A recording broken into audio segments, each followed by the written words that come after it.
आज सचिवालय के संवाद कक्ष में जातीय गणना और आरक्षण का दायरा बढ़ाने को लेकर लिए गए निर्णय पर सरकार की तरफ से जवाब देने के लिए बिहार के उप मुख्यमंत्री तेजस्वी यादव मीडिया के सामने आए, जहां उन्होंने सरकार की तरफ से किए गए कार्यों की चर्चा करते हुए कहा कि हमारी सरकार ने काफी ऐतिहासिक काम किया है।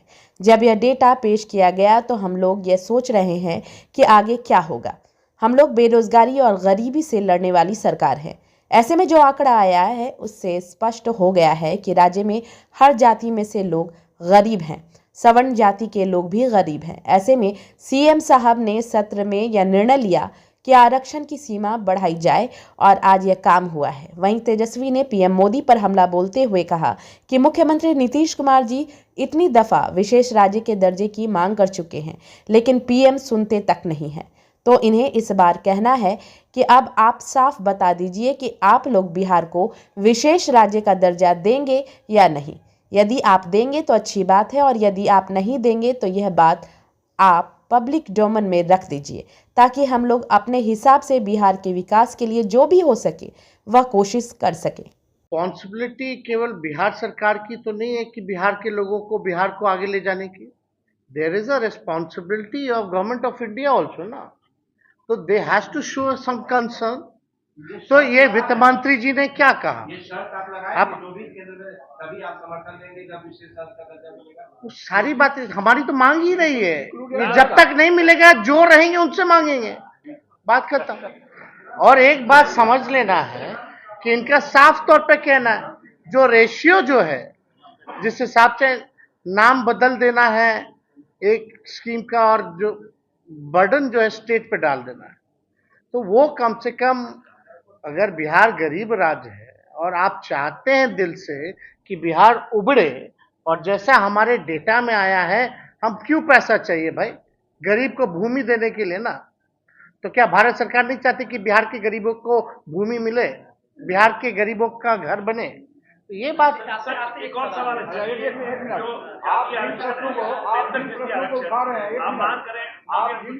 है। उम्मीद है कि प्रधानमंत्री जी और भारत सरकार जो है अब विलंब जो है इस चीज को शेड्यूल 9 में डालेगी, और विशेष राज्य के दर्जा वो देंगे नहीं देंगे, वो अपने कम से कम ओपिनियन जो है, अपनी राय को लोगों के सामने रखना चाहिए।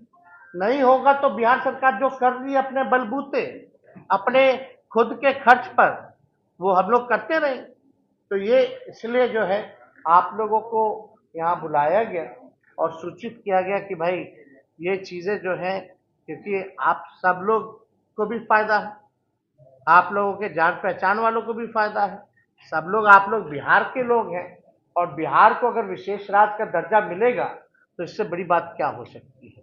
तो हम अपनी बात को यही विराम देते हैं और माननीय ऊर्जा मंत्री जी से सभी लोगों का इस प्रेस वार्ता में आप लोगों का स्वागत करते हैं। और जैसा माननीय वित्त मंत्री जी ने विस्तार पूर्वक जो है आप लोगों के समक्ष जो है बातें रखी हैं, मैं भी अपनी बात को आप लोगों के सामने रखना चाहता हूँ। देखिए, बिहार ने हमेशा देश को दिशा दिखाने का काम किया है, और हम लोगों की शुरू से ही मांग रही है, माननीय मुख्यमंत्री जी की, हम सब लोगों की रही थी कि देश भर में जातीय जनगणना होनी चाहिए। हम सब लोग, सभी दल के लोग जो है प्रधानमंत्री जी से मिले, लेकिन वहाँ से कुछ हुआ नहीं। तो तय यही किया गया था कि हम लोग अपने बलबूते राज्य सरकार जो है कराएंगे, और माननीय मुख्यमंत्री जी को धन्यवाद दिया जाता है कि एक ऐतिहासिक दिन जो 2 अक्टूबर का रहा, जो बापू का जन्मदिन हम लोग मनाते हैं, उस दिन जातीय आधारित गणना, जाति की क्या स्थिति है, वो जो है सरकार द्वारा पेश किया गया। और जब विधानसभा का सत्र पिछला चल रहा था तो पूरा रिपोर्ट जो है आप लोगों के समक्ष जो है रखा गया। उसमें शैक्षणिक भी है, आर्थिक स्थिति भी है, सामाजिक स्थिति भी है। और बिहार एक पहला राज्य बनकर के आया जिसका खुद का साइंटिफिक डेटा जो है किसी राज्य के पास नहीं है, बल्कि बिहार एक ऐसा राज्य है जिसके पास खुद की आबादी की पूरी जानकारी है। और आज के दिनों में साइंटिफिक डेटा होना बहुत ज़रूरी है ताकि हम चिन्हित कर पाएँ, पहचान कर पाएँ कि कौन लोग हैं जो अंतिम पायदान पे खड़ा परिवार है, कौन समाज है। तो ये डेटा आप लोगों के सामने आ ही गया था, जिसमें कि लगभग जो है आप देखिएगा कि इसमें स्थिति जो है सारी स्पष्ट कर दी गई है, तो अब आंकड़ों में ज़्यादा जाना नहीं चाहिए। लेकिन जब पेश किया गया तो हम लोगों का सरकार की यही सोच थी कि what will be the next, अगला हम क्या करेंगे। तो हम तो शुरू से कहते रहे हैं कि ये जो महागठबंधन की सरकार नीतीश जी के नेतृत्व में बनी है, ये गरीबों की सरकार है और सामाजिक न्याय के साथ साथ आर्थिक न्याय देने वाली सरकार है। भी बताए कई ऐसे मामले हैं जिनको शेड्यूल 9 में जो है वो किया गया, रखा गया है। तो हम लोगों ने यही रिकमेंड किया है कि भारत सरकार जो है, जो आरक्षण की सीमाएं हम लोगों ने बढ़ाई है, उसको शेड्यूल 9 में जो है रखा जाए। और इससे पहले भी एक राज्य जो है तमिलनाडु, उनका भी जो है पहले से 69% था, उसको भी शेड्यूल 9 में रखा गया है।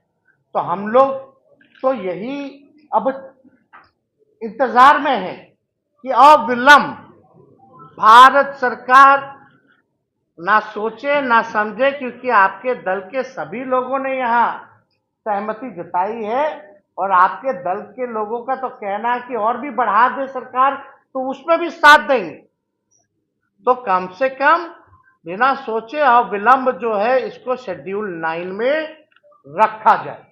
और दूसरी बात, जहां 2.5 लाख करोड़, जैसे वित्त मंत्री जी ने हम लोगों ने बताया, भूमिहीन को भूमि देना, गरीबों का घर बनवाना, लोगों के रोजगार में मदद करना, तो लगभग 2.5 लाख करोड़ का जो अतिरिक्त हम लोगों पर भार है वो किया जाए।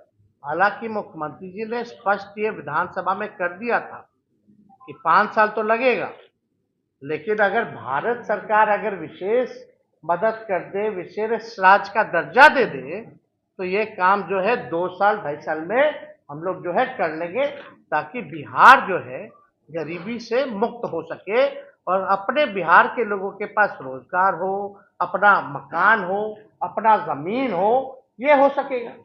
और इसमें तो हम लोग सबको साथ लेकर के चल रहे, हम लोगों ने किसी के साथ भेदभाव नहीं किया है, चाहे अपर कास्ट के हों, बैकवर्ड हों, ईबीसी हों, schedule caste, schedule tribe, minority के लोग, सब लोगों को साथ हम लोग लेकर के चल रहे हैं। और हम लोगों को सब लोगों के लिए काम करना है। जो back bencher of the society है, जो गरीब परिवार है, उनको मुख्य धारा में हम लोगों को लाने का यही लक्ष्य है।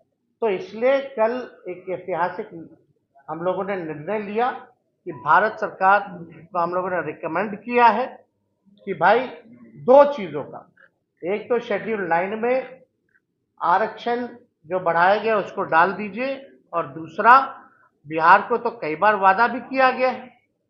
हमको जहाँ तक याद है कि प्रधानमंत्री जी ने भी चुनाव के दौरान, उससे पहले भी कई बार कहा है कि बिहार को जो है विशेष राज्य का दर्जा वो दिलाएंगे।